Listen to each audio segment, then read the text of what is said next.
Welcome back to the podcast. I'm here with Cam, as always. Today we're going to be throwing a curveball in some sense. We're going to talk a little Wolves basketball in August. With the schedule just being released today, we thought it was a good time to just put our opinions out there, what we think could happen this season, and looking for more Wolves content, obviously, closer to the season. But how you doing tonight, Cam? I'm doing great, Ev. So yes, we haven't came out with any Timberwolves stuff, and that's okay, obviously. They haven't, it's nowhere near the season, but they did come out with their schedule today, as Ev said. Very exciting. They open up against the Raptors, going to Toronto, actually, right away in October. So that is very exciting. But this offseason has been very exciting as well, retaining a lot of young players like Nas and extending him. And Jaden, I believe, correct? Or have we have not extended Jaden yet? Nope. That's got to get done. Yeah, it does. But they got a decision to make because before you can pay Jaden, I mean, you're paying your centers over $400 million. Yeah, that's tough. You all know the trade that we made before last year. And it doesn't sound as bad as it may have looked on paper. Now, a bunch of you are probably like, we traded for a 30-year-old, I would like to say, soft center, who we thought we were getting the two-time Defensive Player of the Year. We did not get that at all last year. No, not at all. So it doesn't look as bad. It's not as bad as you think. On paper, it sure does look bad. But really, in the NBA, first-round picks are hit or miss. Mm-hmm. You know, I think it depends. It really depends on how much it can turn your roster over. Like now after the trade, I think that's the biggest thing. Is if you're gonna have to make a decision, like Rudy, or you trade Jaden, or you pick Jaden and you have to trade Rudy for a fraction of the price you got him for. That's when it's gonna get really bad. But if he can stay here for a couple years and find half of the defensibility. I think they made the trade because in the Memphis series, they got bullied down low because Cat's, I guess you could say, a center, but he's really more of a point guard. He's just a big guy, so he has to go down to the post. And they traded him. I mean, I hated the trade right away. I won't lie. You gave up, your core of that team that just made the playoffs. And then, with that, you had to trade D-Wall this year, too, because if you want, in order to pay Ant, and because D-Wall was due for a new deal, in order to pay Ant, you'd have to trade D-Wall. So, I mean, there's a big ripple effect in that trade. Right. And I think that's the biggest downside to it. Yeah, I wasn't super excited about it either. When I looked at it, I was just kind of like, why, honestly? Because, Cat, we already had Cat at the center position, and I just didn't think we needed anybody else down there. Now I get what they were intending on doing as far as getting bigger in the post. But for somebody who's getting on the wrong side of 30 if they aren't already, and paying him an immense amount of money, I don't like it. And No. it clearly showed last year.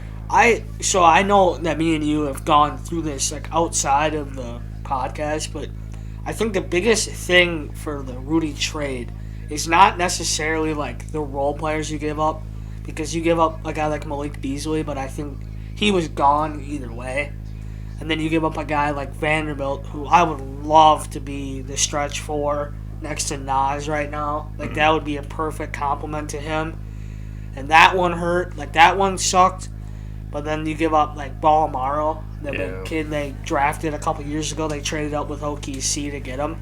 He didn't really do anything. I don't even think he's in the league anymore. I don't want to make any assumptions because the last podcast I said that Chaz Surratt wasn't in the league anymore, and he plays for the Jets now, so I don't want to make any assumptions there, but I think he's out of the league. The biggest downside to it is Walker Kessler and the ones. That is a big one because that is your younger, potentially, I'm not going to say he's Rudy Gobert, but that's who you wanted right there, was somebody who can fill that spot. And it would be definitely a cheaper option, a younger player, and obviously the potential was shown last year. I feel so you liked him enough to pick him And I feel like the thing I didn't get is like he fits your timeline way better than Rudy does. Because if you don't trade him and you have Walker Kessler and all those role players, your oldest player is like 28. So you're a young, scrappy team, and then you give all of it away for Rudy, and you get older. Right. And at the deadline, you get older again. So you're like now you're in the middle road. Right.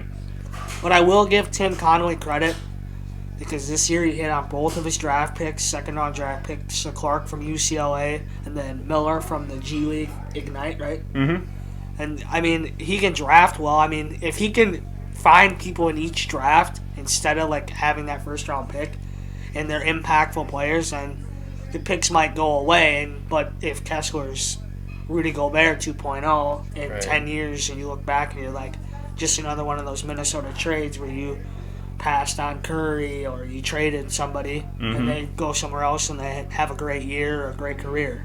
Yeah. I think a lot of people were also wanting Connolly to make that big splash, and I mean, we got what we asked for, but in that kind of situation, it just doesn't really make much sense, I would say. See, like, in that regards, because Ant's your number one guy now. Right. So instead of going out for, like, a center, because you already have Cat, why wouldn't you trade, like, D'Lo and flip, like, 2 first-round picks for, like, Trae Young or some proven point guard to play alongside Ant Right. and have your backcourt be, like, your home run. And then you still have Cat down low. Yeah. So it's just tough to think about. Like, even, like, could have flipped D'Lo for probably, like, Jordan Poole in Golden State. And that would have been, I would have liked that, too. I just think, like, you gave up everything for a center, and you didn't need a center when you made the trade, in my opinion. Because you still had Nas. Right. And Nas hadn't broken out to that point yet. It took Rudy missing a couple games and Carl missing, like, the whole season for Nas to break out. Yeah. You had him the whole time. Right, and then you got to trade, and then you trade D'Lo, and then you got to go out and get Mike Conley. So you're spending even more money, and obviously D'Lo was costing a lot too, and he was a defensive liability. So and then in the playoffs last year against, well, not last year, but year before in Memphis, I mean, he was gone. He wasn't even there. It wasn't the D'Lo ice time right that we seen when he was in Brooklyn. So it was bound to happen, and it's tough to see us have to do that, but I think Conley was fine. I think Conley is a good floor general. I don't think he's the new wave point guard that a lot of people want. He's more of the old school kind of guy. He's pass first, so that's what I liked about him. He was also very clutch. We were at the hub watching that playoff game. Yeah, I thought it was over when he had that corner three, and he missed it. I started walking out. I'm like, it's over. Yeah. And then they're like, he fouled them. And then I thought for sure he was gonna miss the last one, the last free throw, just to lose by one. Yeah. And you go in there with your backups essentially and beat LeBron and the Lakers in LA. That thing danced around the rim too. That was very scary, but yeah, I think he was a good addition. Even for being 35 years old and maybe costing a little bit of change, I think it was fine. So I think that probably helped out a little bit better, I would say. But now you kind of have him, and you got all this money, and you're trying to stay young. I mean, you got your 2 players in Ant and Jaden, who are both 21, I believe. I think you could add Nas into that conversation. And Nas as well. too, yes, yeah. I think this summer you should be okay with trading Cat and Rudy, or I should say next summer, because I don't think they're gonna do it this summer, because I think it's too late.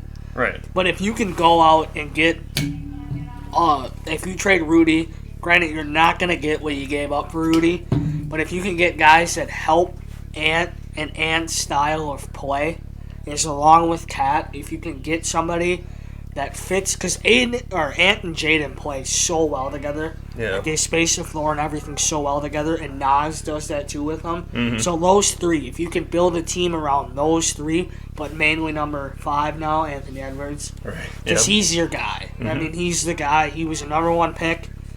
and he's proven that, and he's awesome. Yeah. I mean, there's nothing else to say. You have to build around him, and I don't think Cat really meshes with him well. And Rudy, unless Rudy has like an unreal season, I don't really want him on the roster. I would like to add that those four, I'm gonna say, because Conley joined late, but I am gonna say that those four have not played together that much at all. Which four? Edwards, McDaniels, Townsend, Rudy. No, they haven't, because Cat was hurt all year. Right. So it'll be interesting to see. If they do stay healthy this year, they'll be good. Yeah. They'll be good just because they have too much talent not to be good. Mm-hmm. The problem is you're in the West, and it's a very competitive conference. And this isn't the 14 Rubio years. This is a good team. You're built to win. Mm-hmm. You don't make that trade to not want to win. Right. You're kind of pushing all your chips in to win it all. Oh, yeah. I mean, if Rudy was like 25 when we traded for him, that would have been unreal. Yeah. It never happens that way where we're from. Mm-hmm. Yeah, this is kind of a little bit of a Sonny Weaver trade a little bit from draft day, but I mean, you can't jump the gun too quickly, and maybe if all these guys are able to play a good amount of games together, then we'll be surprised. And then you add Conley in there, like the starting lineup plus Nas coming off the bench. I think it's great. I think it can be a huge threat to other teams. I like it a lot. I think that they can be really successful. I'm not going to say that they are up on the Nuggets level or anything like that, but I think a good solid 5 or 6 seed is just fine. Yeah, I would love to avoid the play-in. Yeah. Because that's just an extra game or two that you don't need to play in. Yeah, so I mean, I really do like the tools that we have, and also the young guys. Like you talk about Minot a lot. You really like Minot. Yep, Minot. I think that as far as the young guys coming up and needing to make a little bit more progress, I think they're going to learn from a lot of good guys ahead of them. And I don't think they'll really have to worry about needing to step into a bigger role this year, which is good, especially letting somebody like Clark, who got injured last year at UCLA, have a good amount of time to heal. I mean, because he's going to be a defensive asset. I really liked him at UCLA. It's just, I think we got a good core of youth. The thing that sucks now is because like Conley probably won't be here after this year. So you're going to have to turn the keys over to like a Jalen Clark because you're not going to have like a first-round rookie to come in and have high expectations for. You're going to have to turn to like undrafted. Like that's why I said earlier, like Conley's going to have to hit on his free agent signings and also his late-round draft picks and his UDFAs. Yeah. Because he kind of strapped himself into that position. Yeah. You can't look at anybody else but himself. He's the one that sent them all away for Rudy. Mm-hmm. Yeah, he's definitely 100% responsible for that trade. And if it doesn't work out, because I believe that's a good 4 straight years of no first-round picks. No, it's weird. They like flip them. Really? Like there's like we don't have it. Like we have it like next year or something, but it's a pick swap or something. It's confusing. If you want to pull it up, yeah, so we know what it all entails. I don't want to like come on here and like just completely bag the trade. You know what I mean? Because that's really what we're saying right now is just like everything sucks about it. Yeah. But it wasn't terrible. But we traded all that away for a double essentially every night. Okay, so this year's pick is already gone. So we will have a pick next year, and then we won't have our pick in 2025. A pick swap the year after. And then we lose our pick after that, and then we have a pick in 28, and then we don't have one in 29. What's the rule called where you can't trade like multiple first-round picks? I believe it's the Rooney Rule. Yeah, it's something to do because that's why they like flipped them. You can't just like send them all, which I would rather do. Yeah, because this just sucks. I believe it means that you can't go that far into the future of picks. Like we can't be trading picks from like the 2030s or anything like that, because that's just, it's irrelevant at that point. Yeah. Even 2029 is, but I don't know how many years. I think it's 7 years in advance that you can trade picks. So see, by the time that last pick is done, Yeah. this team could be completely different. Right, and you look at the guys who we traded. Like Beasley was more of a catch and shoot kind of guy, just a perimeter player. Bev, that hurts. Patrick Beverly does hurt. He was the emotional leader of the 21 team. Right. So He got everybody going. Obviously, there's that one meme where he jumps on the table after the play-in game, and it's fine. It's funny always to look at because it was a fun game to watch. I absolutely enjoyed that game. But I think he got something out of Cat, too. He got some sort of aggression out of him. And Cat played a lot more physical. He chirped a lot. I really enjoyed his leadership. Bolmero you talked about. Kessler, it's just the one that got away, unfortunately. It's just kind of how it works. And then Vanderbilt was really a defensive kind of player. He was kind of a 4-on-5 on offense. He's just a little Dennis Rodman, obviously. You know? I will go back to your point about that Beverly. Him jumping on the scores table. I don't think anybody from Minnesota can complain. No. Because I think that's how, like, everybody, if you're, like, an avid Wolves fan, like, everybody felt that way. Like, because the Wolves have had zero expectations since I've been alive, other than the KG years. Yeah. I mean, they've been called, I mean, in my mind, I call them the T-Pups more than I call them the T-Wolves. Right. Because they got to earn my respect. Because I've seen, like, 2 playoff series. Just like the Twins, the Wolves like don't make it. Right. They lose. 2 playoff series that have just been a 4-1, loss. So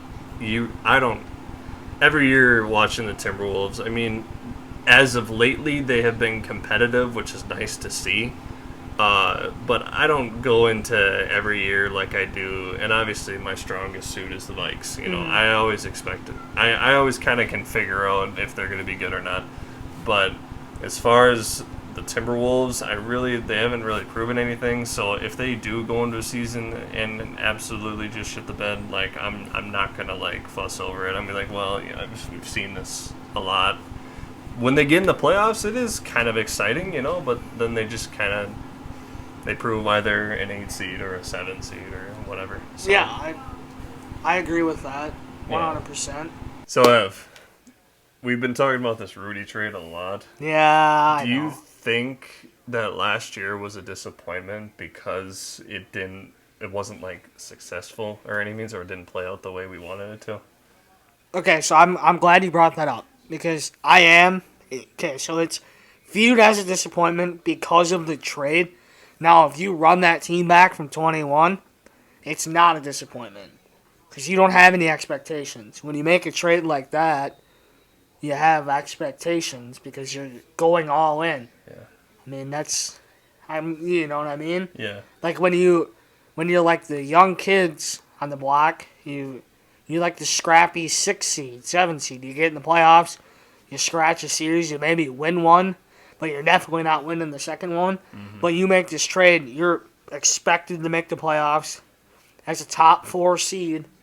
And you're expected to win 2 series and get to the conference finals. Mm-hmm. I think at least. Yeah. I mean, you don't make this trade to do what you did. Right, yeah. Obviously, but, I mean, Carl's injury was a big part of that, but still. Of course. Yeah, I mean, I think you said it very well. Because we basically matched what we did last year. We matched. We actually did worse. Yeah. Well, yeah, we did because. We won like one more game, I'm pretty sure. Well, they took them to. Well, they should have won. Yeah. The Wolves should have won that Memphis series if you think about it. I mean, they were up 30 twice in one game. That's right. And then you lost. Mm-hmm. I will say it sucked to lose, but the Twitter after that game was awesome. Like I seen one. It was like when your team loses 2 30-point leads and loses the game, and then it's the BK commercial comes on. I laughed so hard at that. That was probably one of the best memes I've ever seen. It was like, because that BK commercial was big, Mm-hmm. At BK, that one. At BK, have it your way. I knew you'd know that. Mm-hmm. Well, it's a very well-known meme, so. I'm not, I hate the word, well, I guess disappointing is better than, anything else, but I think we definitely didn't meet expectations last year. Like you said, you don't make those kind of trades to be the same team you were the previous year. You bring in an all-star like Rudy Gobert, who is supposed to change your defense because our defense wasn't that great that year. And like you said before, Memphis absolutely killed us in the post. And then you come back this year, you have the last game of the year, you lose McDaniels to in a boxing match against the wall. Well, if you rewind that, what happened earlier in that game Yeah. with the guy we've pretty much been putting in a microscope the whole episode, Rudy, Right. and Kyle Anderson get into that fight. Right. Yeah. Well, And then you lose Rudy for the Lakers game, which to that point was the biggest game of the year. and you lose Nas too. And Nas, you can't really can't add do Nas much into about that conversation that, but yeah. because those three, Kyle Anderson, who me and you don't really like that much, I'll Right. support him because he's on the Wolves. He's got a cool nickname. I'll support every Minnesota athlete on the current team and anybody that's from Minnesota. Right. Talking to you, Thielen. Mm-hmm. I know We you love left you. us. We miss you. I wouldn't say miss. I We'll don't know. get into that Yeah. a little bit. But so yeah, I know that me and you aren't very high on Kyle Anderson. Mm-hmm. But like that whole situation could have been involved if Rudy doesn't just be an idiot and Right. punch him. Because you're playing I think you were playing the Pelicans, which was a good team. You had to win that game. But you go out of that game and then Jaden is frustrated. And then, why would you punch a wall? Mm-hmm. I guess I don't get paid money to play basketball either, though. Right. So, but I honestly think that without Rudy in that Lakers game, if Jaden plays the game, you win that game. Right. It's clear because Jaden's defense is unmatched. Best defender in the NBA. Yeah, in the NBA. And It took me a while to get there, but I got there. I think also you can't control what happened to Nas, but I think if you have McDaniels, especially for that or for the Nuggets series, it's a little bit more competitive of a series. Oh yeah, for sure. I didn't even bring up the series itself. I think if you're fully healthy with Nas and Jaden, you could easily run that game to 7 series. Mm-hmm. And you could even win. Yeah. If you're fully healthy, that series is a lot different. Right. Because you won one game because Anthony Edwards is just Anthony Edwards. Mm-hmm. That's all you have to say about that game 4 in Minnesota on that Sunday night. Yeah. But yeah, that game 4 was all Edwards. And then game 5 they almost won too. They put it all the way to the wire. But Right. if they're fully healthy, I think it's a completely different look. Mm-hmm. And so the spin thing on the Rudy trade, because I know this episode's revolved around how the Wolves have done after and before the Rudy trade. I would be fully comfortable. I don't know about you, but I think you'll like where I go here with this. Okay. Would you trade that same package, or maybe even less, if you had D-Wall for Donovan Mitchell? Yeah. Yeah. Especially the season that he had last year. Absolutely. I would fully do that. Yeah. I tell people that we traded for the wrong Jazz player. Right. Because that's what I said earlier with that getting another backcourt partner. Yeah. And Donovan Mitchell would be the perfect complement to Anthony Edwards. That would be disgusting. I know we're far into the hypothetical world here, and I don't really like to go to this place very often. Right. Because being a Minnesota sports fan, you go there a lot with every team. Like, what if the Twins starting pitching all had 0 ERA? That would be that's too hypothetical, but it'd be awesome. I can't live in fantasy land. But I seen you pulled up the Donovan Mitchell trade. I just wanted to get a refresher on who they gave up. So they gave up Colin Sexton. Okay, so if we'll break down this trade. So Colin Sexton, we give him D-Wall for him. That probably takes out one of the picks too. Could.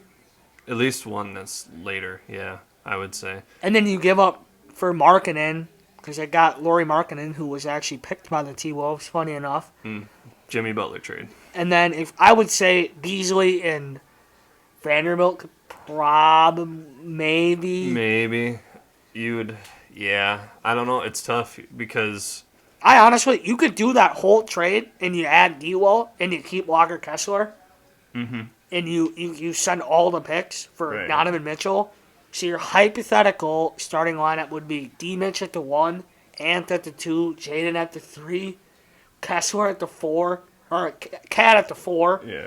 Kessler at the 5, Like and that's. then Nas comes off the bench with Anderson and Torian Prince at the time. I know he's in LA now, but Yeah. that's a good team. Well, who knows what our bench looks like because it might be stripped, like, even more than it already was for the Rudy trade. Because, like, let's face it, Mitchell is 26 years old now. Yeah, Far better than Rudy. I mean, you can't compare the I would two, honestly but give up. I'd clear the bench for him though. yeah. I mean, you can get guys on vet minimums like Austin The- Rivers to come in. The thing here is that the Jazz didn't give up a first-round pick until, like, 2 years down the line. So if we... You mean the Cavs? the Cavs. Yeah, sorry. The Cavs, they didn't give up a first-round pick until, like, 2 or 3 years from at the time they made the trade. I would still do that, even if it pushed our first round picks back, so you could build up a good team Right. and then lose your picks. Right. But you have your first round rookies coming off the bench. That would be disgusting. Mm-hmm. But again, we are in the hypothetical world. But I would if they would have done that, I would have loved that. I just would have loved that. That's something I'll probably go home and go on 2K and do that just for fun Yeah. to see how fun it would be. Right. Because Donovan Mitchell and Anthony Edwards, that backcourt would be disgusting. Yeah, Just disgusting. And Donovan Mitchell plays defense too. he does. Like that. And then you have Jaden. You have granted, Cat probably lowers you 2 points on the defensive scale. Yeah. But Kessler's good defensively. Mm-hmm. I mean, that would be... It's That- tough, man. It with all the moves in our history that we could have made, it's tough. But like you said, we can't live in that kind of world. We can't. It's as much reality as, that we live in. it's not even just the Wolves. The Wolves is like the tip of the iceberg. Yeah. There's the other 3 sit at the bottom of the iceberg like, oh, I'm here too. Right? Yeah. Like Just... And well, the Wolves, we could sit here for We probably could an hour and tell them, oh, they passed on Curry twice Curry. for Ricky Rubio. Cousins, Kawhi. Yeah, we don't wanna- we don't- Whatever. Probably You probably watched that video by Mike Kurzemba too, where he Yeah. broke down. He Mhm. rebuilt the Timberwolves. I watched that how many times now? How So. the T-Wolves could sit here and have 5 rings in my lifetime, but they don't. But They have no, 0. no, they don't. So, but I think we are gonna end it off there. Oh, I'm sorry. Oh no, sorry. We can't go through this and not talk about A-Rod. Hey, Being the owner. yeah, no, that's The Yankee that I hated. I hate every Yankee. that's Hate's very a strong word, but I do. I yeah. hate every Yankee, every Packer, except for Campbell. Devontae Campbell. I do not hate you. Oh, Devondre, yeah. Go Golfs. Roll Golfs. Roll the boat. Roll the boat. Sky Umach. Go Gophers. Mm-hmm. But we can't go because the reason I bring that up is a couple weeks ago, Alex Rodriguez was at Target Field, and they were cheering for him. Ooh. They were not booing him. And I probably would have cheered as well. I mean, that's probably the first time he's ever come into a Minnesota stadium and gotten cheered for. Yeah. But him and Mark Lowe are doing a good job so far. Once they get full ownership, I think they'll... Yeah, that's interesting. Wow. Yeah, because the Yankees are usually the team that knocks They're us the out Twins' every- daddy, Yeah. pretty much in the postseason. If Right. you want to... The simplest answer you want is Per se, yeah. that's it. Yeah. So I mean, well, whatever. I thought we had to bring that little clip in. Yeah, there, no, 'cause that's fine. That's I mean, something just like... I thought it was super cool. I thought he wasn't gonna buy the team. I thought nobody was gonna buy the damn team. I think it's also funny that he posts on social media that he shovels his did you see that on Twitter in the winter? Yeah. With him holding a shovel and he's not sweating at all. He's just standing there just shoveled my driveway. You know damn well somebody just came in there and plowed it for you. Right. Yeah. So, but I think it's cool. I think somebody that high profile of an athlete bought our team. It's cool to see him represent. And you know what? If he gets that kind of respect from the team that he beat over and over again in the playoffs, then whatever. I'm happy for him. So I think we are going to end it there. Again, like we said before, it's August. There isn't really much to talk about with the Timberwolves. We tried to hit a little bit on the off season, just the guys who we extended, the guys who we still need to extend, And we did talk a lot about the Rudy trade, but in all honesty, that's what last year was surrounded around. Is Rudy really going to make an impact for this team, or is this whole trade going to turn into something worse than the Vikings did with Herschel Walker? It's not. It's not so much like the Rudy trade isn't just about last year. It's about Yeah. your future as well. Mm-hmm. So that trade affects everything: the Right. current, the future, not the past. Well, I mean, I guess you can live in the hypothetical world and Mm-hmm. be like, what would that 21-22 Wolves team done in the next year with another year of building? Right, but we are both super excited to have the full rotation together, the full starting five together. As long as everybody stays healthy, I think we can be dominant. But like I said, we are going to end it there. Ev, where can you find our audio podcasts? I would like to add one more thing. Okay. We did have a Wolves podcast, so I'll try to convince Cam for us to do a wild one soon. Kind of talk about the puck and stick. Yeah. But the audio, you can find it on Apple Music and Spotify or wherever you find your podcasts. Yep. And we're also on YouTube at Bold North Sports. Yep. What you're We're watching on, right now. We're on all the socials at Bold North Sports and Twitter. And Twitter. And I try my best on the Twitter. I will not lie. I do it for you guys. Exactly. Obviously, Sorry. we haven't been doing a great job of posting clips. It's just trying to find good clips that we want to get out to you guys, and I know I reiterated that in the last episode. So we are going to do our best. We just got to do a little bit better job of just getting those out and just finding ways to make our content better. So we are going to end it off there. Thank you for watching this episode, and we will see you in the next episode. Next time.